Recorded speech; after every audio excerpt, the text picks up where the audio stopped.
Listo, hola. Bueno, hola de nuevo.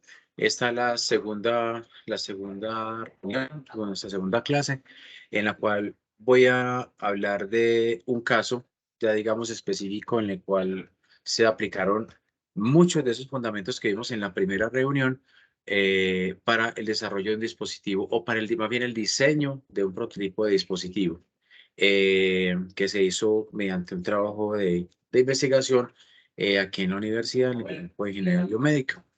Muy bien, entonces vamos a la presentación. Bueno, entonces aquí lo que les digo, vamos a empezar un caso de estudio, de investigación más bien. Y bueno, entonces era desarrollar un stem o un prototipo de stem más bien para un caso de hidrocefalia obstructiva. Esa investigación la hicimos en su momento con quien en su momento era estudiante de la maestría de ingeniería biomédica, María del Mar Prado, ahora está estudiante de doctorado en la Universidad de Texas, San Antonio, donde tenemos un convenio de trabajo con ellos. La profesora Marta Londoño, profesora de nosotros, de aquí de la Escuela de Ciencias de la Vida, programa de Ingeniería Biomédica, de parte de materiales, la profesora Elizabeth Hoyos, que es profesora de mecánica, nos apoyó el diseño, y pues yo, que hice pues unas cositas ahí también en el proyecto. Muy bien. Entonces, esa es como la temática que vamos a trabajar en esta reunión. Ya, como les digo, es mucho más descriptiva, no es tan teórica como la anterior, sino que es como aplicación de eso. Pues el problema básicamente era, a partir de la hidrocefalia, o sea, es una condición, digamos, en las cuales por algún motivo hay una obstrucción y una sobregeneración de fluidos del líquido cefalorraquídeo en el interior la cavidad intercraneal, lo cual va generando una presión en el cerebro, lo cual puede generar, digamos, hasta pues, muchas enfermedades hasta la muerte. Hay una que se causa, digamos, en términos en los neonatos,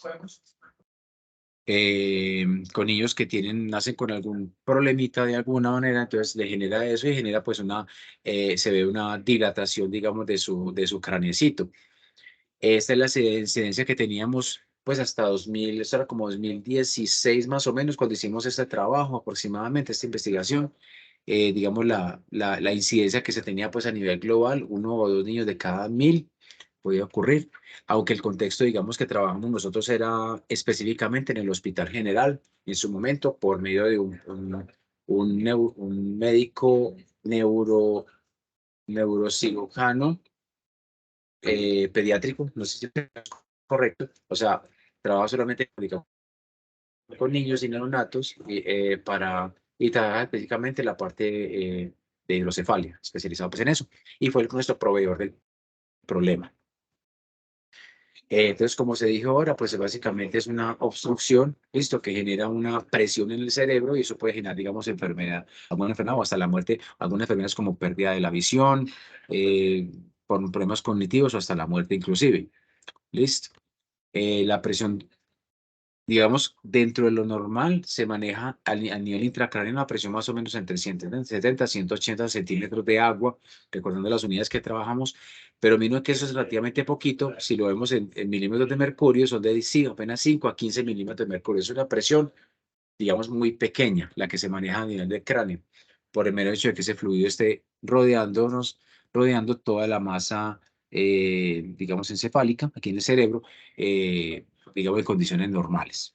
Bueno, ¿qué se había hecho o qué se ha hecho hasta este momento, digamos, para el tratamiento de la hidrocefalia? Pues hay varios tratamientos, hay como unas intervenciones que se hacen y utilizar algunos dispositivos.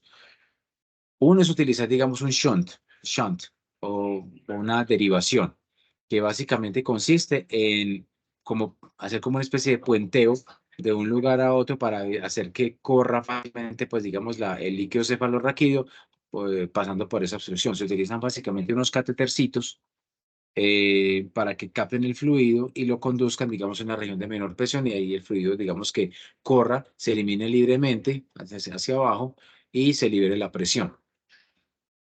Otro tratamiento es una ventriculostomía endoscópica del tercer ventrículo, consiste es que romper por aquí, en el cranecito del bebé, llegar hasta el tercer ventrículo y romper para hacer correr el flujo, pase por el acueducto de Silvio y corra y desciende el nivel de la presión. Es otra técnica que se utiliza. Listo. Bueno, aquí está lo del shunt. Shunt. Listo. Como les digo, pues eso para una derivación se pone una especie de bombita para dejar pasar. Cuando hay un exceso de presión, se libera la bomba y entonces esto ya libera el fluido y desciende pues de forma como normal. Bueno, digamos, también se ha caracterizado mucho, digamos, el tercer y cuarto ventrículo por medio de imágenes médicas, ¿cierto? Aquí se ven algunas de referencia, ¿cierto? Para hacer diagnóstico, digamos, digamos, de algún problema que haya a nivel de tercer y cuarto ventrículo por obstrucciones o cosas por el estilo. Bueno, a partir de eso, entonces tomamos en unos trabajos de grado, inicialmente con el que hicimos las primeras aproximaciones a esos trabajos de grado de pregrado, lo que se hizo inicialmente fue como tomar varias tomografías y a partir de ellas reconstruir la estructura del acueducto de Silvio, que es, ahí yo me ubico por aquí, los ubico por acá, por aquí, no me va a devolver. A ver, que es, diga, aquí no se ve muy bien, pero digamos que se llama el acueducto de Silvio, que es la transición entre el tercer y cuarto ventrículo, que es una cavidad muy estrecha, por donde, digamos, evacúa del tercer al cuarto ventrículo el fluido del líquido cefalorraquídeo para luego, digamos, ser eliminado, pues, hacia abajo. Entonces, pues, el primer trabajo fue hacer algunos modelos, digamos, de reconstrucción. Luego pasamos a hacer una parte de fluídica con ellos. Eso es un modelo a escala para hacer pasar fluido por allá y ver qué tan turbulento, laminar era, digamos, ese conducto, pero nada de intervenciones. Bueno, alguna incidencia, características del acueducto de Silvio. Como ven, tiene una especie de formita de reloj de arena aproximadamente, donde se recoge el líquido cefalorraquídeo del tercero, como dije, como dije, el tercero al cuarto ventrículo para luego ser eliminado por acá. Y mide aproximadamente 18 milímetros de largo y tiene apenas 1,5 milímetros en la parte más estrecha de diámetro. Es como una especie de relojito de arena. Listo. Bueno. El doctor Maximiliano Páez es el neurocirujano pediátrico que nos propuso, llegó realmente con el problema y como una alternativa de solución, que nos decía, hombre, eh, esos tratamientos que hacemos, pues digamos que algunos son invasivos, otros generan reendotelizaciones, tienen diversos problemas. Inclusive se han probado algunos que han sido por medio de stents, por aquí lo veo aquí, de unos stents que se han utilizado, que existen comercialmente, pero tienen problemas, digamos, de navegabilidad. Navegabilidad se le dice al término cuando uno pone un stent, no solamente a nivel, digamos, digamos, como más intracraneal, sino también cuando está en la parte de hemodinámica, cuando se pone stent y el stent por alguna razón se suelta y navega, pues se va, literalmente, eh, de su posición de fijación. Entonces él nos dijo, hombre, ¿por qué no tratar de pensarle una forma de fabricar un stent, digamos, pero que no tenga problemas de navegabilidad? Ese fue el reto con el que nos planteamos y nos pareció interesante, aunque con mucho miedo, decíamos, listo, lo hacemos un prototipo, pero para saltar de ahí hago una aclaración, a un desarrollo físico y implantarlo, hay mucha tela de por medio y digamos que pues nosotros vamos a llegar hasta el diseño, proponer, hacer hasta prototipos, pero digamos que nosotros no lo medimos en la parte de insertarlo. Bueno, entonces, hicimos primero una revisión bibliográfica muy alta. Veíamos que había unos ciertos lugares, por alguna razón, que había un alto grado de consulta. El tema estuvo como de moda. Cuando nosotros arrancamos que era por aquí, el tema estaba bajando un poquito de moda, pero igual el problema nos parecía muy interesante y lo abordamos. Bueno. Esto cuando trabajamos específicamente, pues, los stents para, para el acueducto de Silvio. El hidrocéfalo, el tema, pues, tuvo mucha relevancia, pues, mientras estábamos trabajándolo nosotros. Bueno, como les dije, entonces es un tratamiento que se utiliza también, es utilizar esta referencia de stents, pero digamos que tienen un problemita. Como ven, son stents lisos. Ellos tienen unos pequeños tubitos aquí para dejar de evacuar el fluido. Se insertan así por el mismo método de la ventriculoscopía del tercer y cuarto ventrículo, se perfora por aquí, se conduce y aquí se libera el acueducto. ¿Cuál es el problema que tienen estos stents? Como ven, ellos son muy tubulares para efectos prácticos. o sea que fácilmente se pueden despegar y navegar.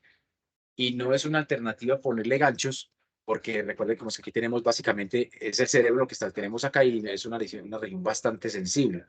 Tampoco es conveniente que se le haga demasiada presión acá porque puede generar lesiones.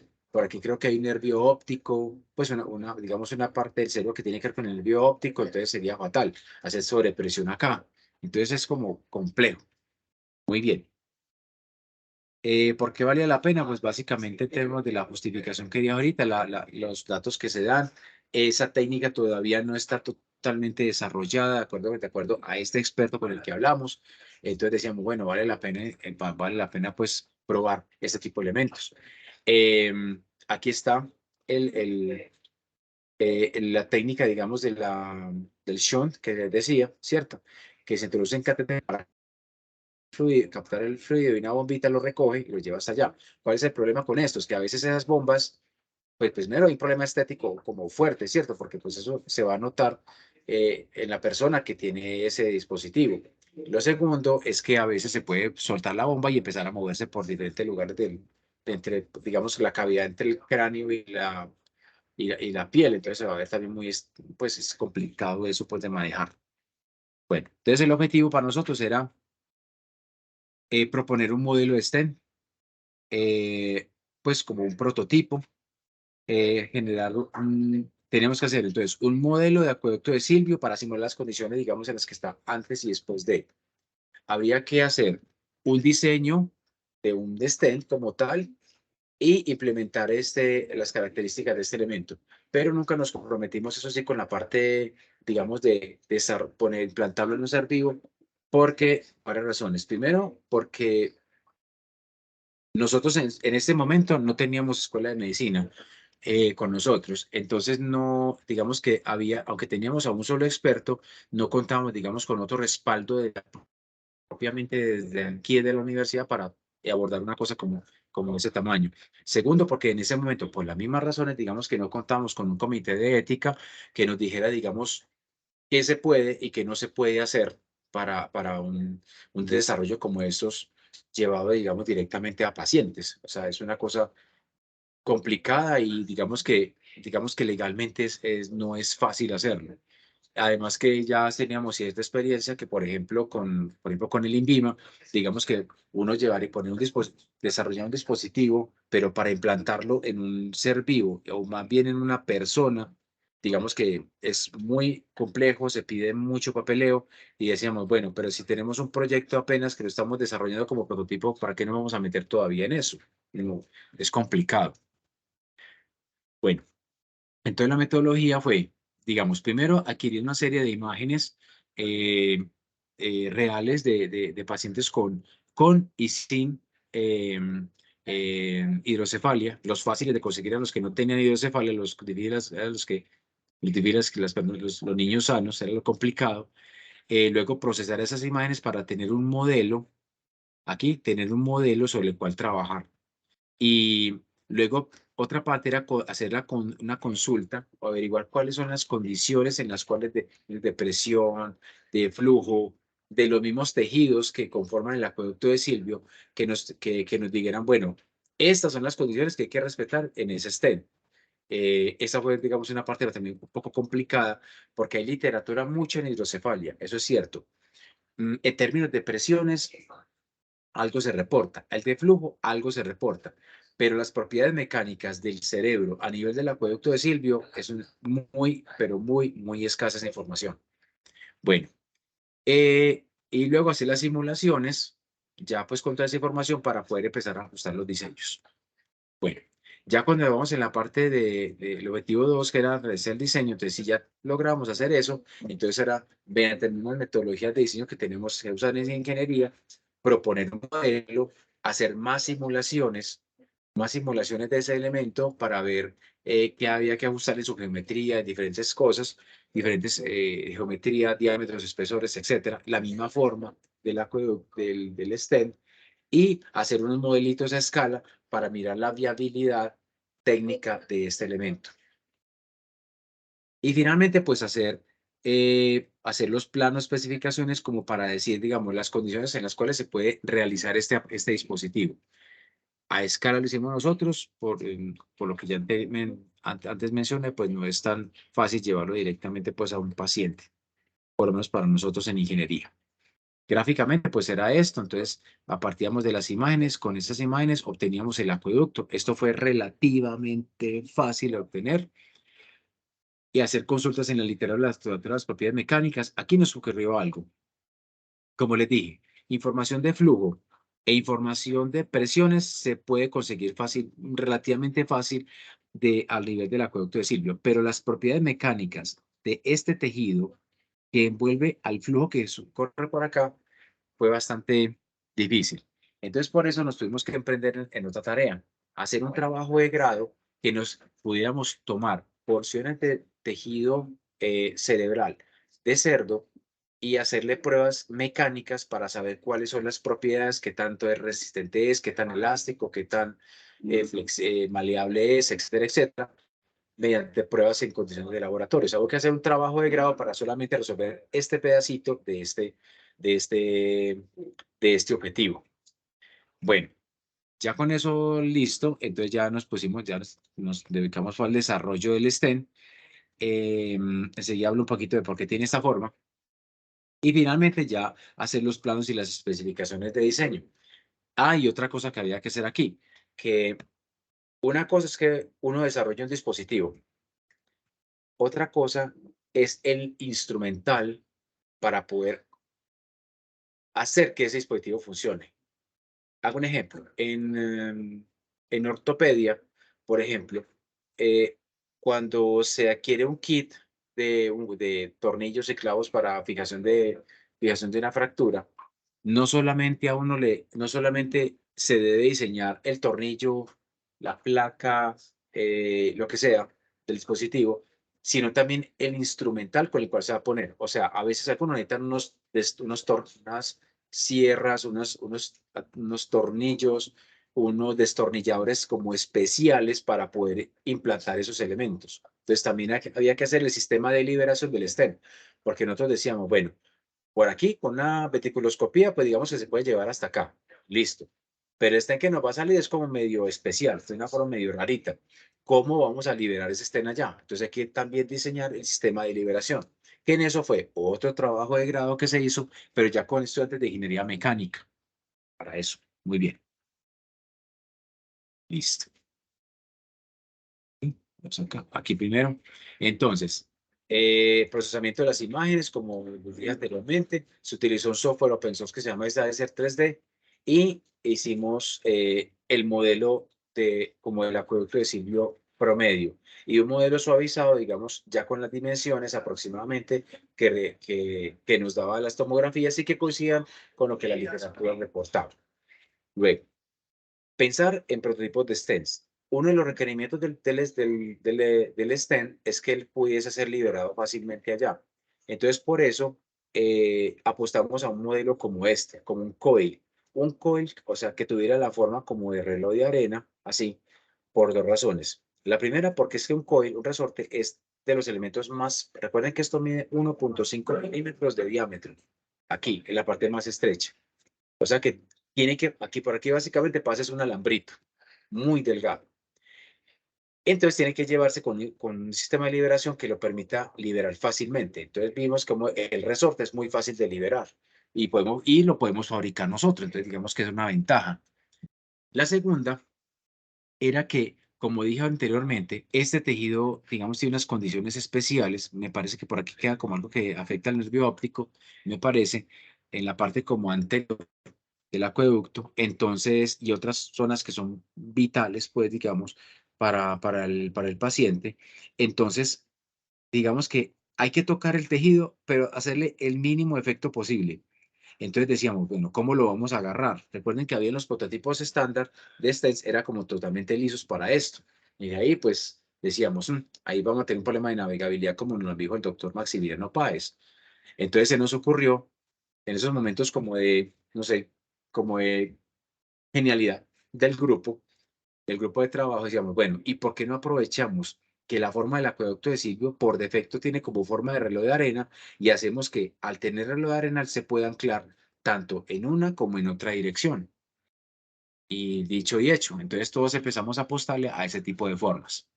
Y luego, como les dije ahora, hay que probar el modelo, ese dispositivo ya fabricado, hay que probarlo, pero no podíamos arriesgarnos a hacer pruebas, digamos, ni siquiera con animales, porque digamos que los requerimientos éticos son muy altos para hacer eso.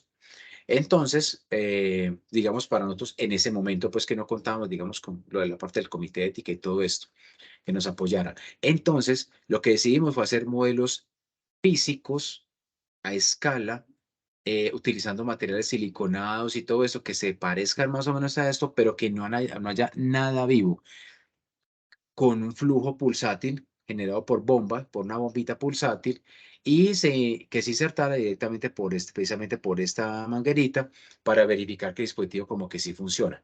Y sí funcionó. Muy bien, gracias a Dios. Eh, Hubo que hacer para las simulaciones pues, unos cálculos para verificar, porque nos dimos cuenta con la literatura que este flujo era bastante laminar, el flujo que pasa a través del acueducto de Silvio. Entonces no tenemos que garantizar que ese flujo se mantenga laminar, a pesar de que uno le inserte el dispositivo. Así que ya les muestro un ejemplo que no es de este dispositivo, sino de un proceso que hacemos normalmente en clase de modelos con los biomédicos, para que vean cómo hacemos eso de la verificación de si eso no, que o no laminar el flujo. Muy bien. Y ya finalmente, pues, se obtuvo pues el modelo físico, se hicieron las pruebas y teníamos el modelo a escala, ¿cierto?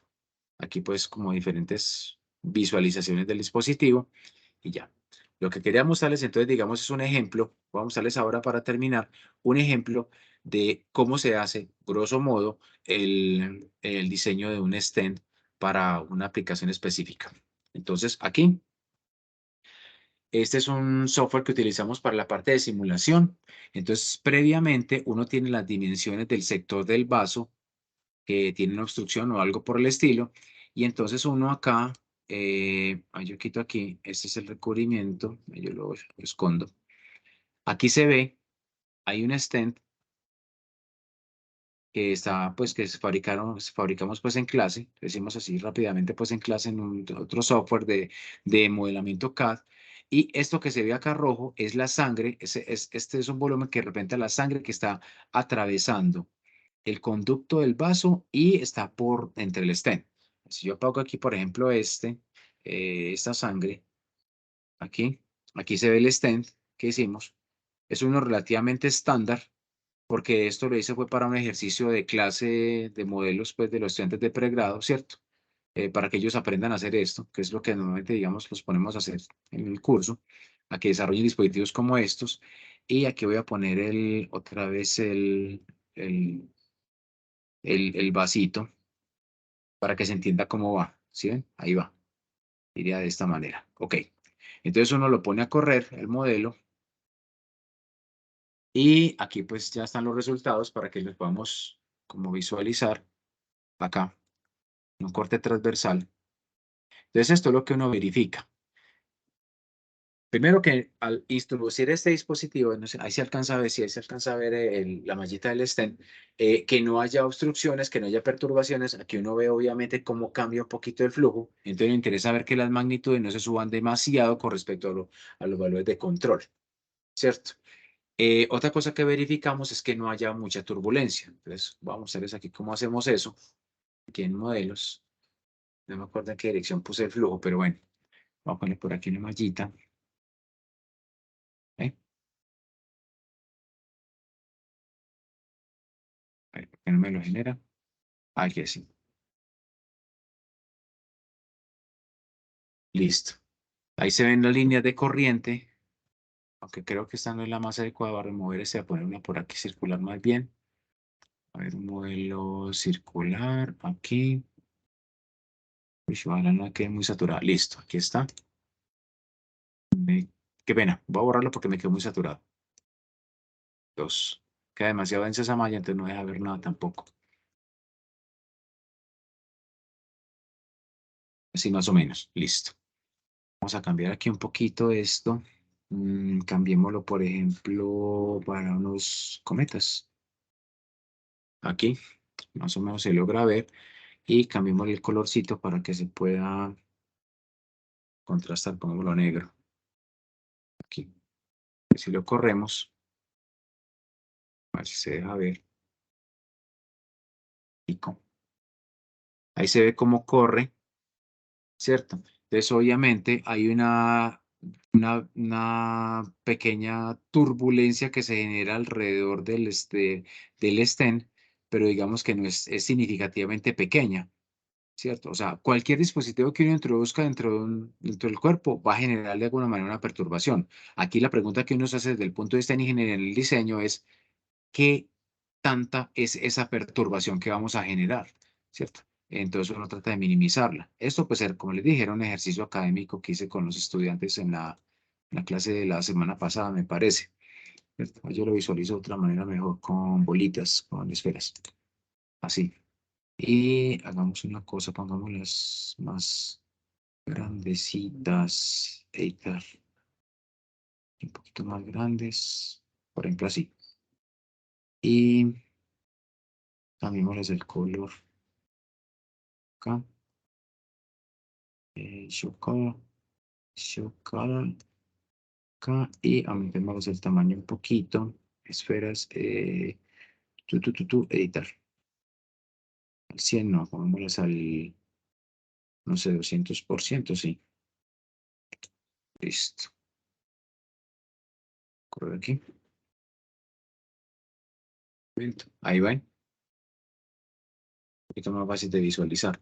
Esta es la manera en que normalmente se diseñan todos estos tipos de dispositivos, no solamente en el nivel académico, sino comercial. De esta manera se hacen unos cuantos cálculos manuales, como hay que hacerlos, pues, en el caso del acueducto de Silvio, para acá, y era como esta parte de los cálculos que hay que hacer, digamos, de continuidad, de flujo, de turbulencia, y luego se pasa a refinar el diseño aquí en un modelo CAD y un modelo de simulación por elementos finitos, y finalmente que de aquí nos sale entonces un prototipo que decimos, listo, cuando este modelo ya quedó como así, así lo quiero, pues, entonces ya uno se queda, y después de hacerle los ajustes finales, entonces ya queda uno con ese modelo final que ya pasa a la fase de construcción, ya con procesos de manufactura diferentes.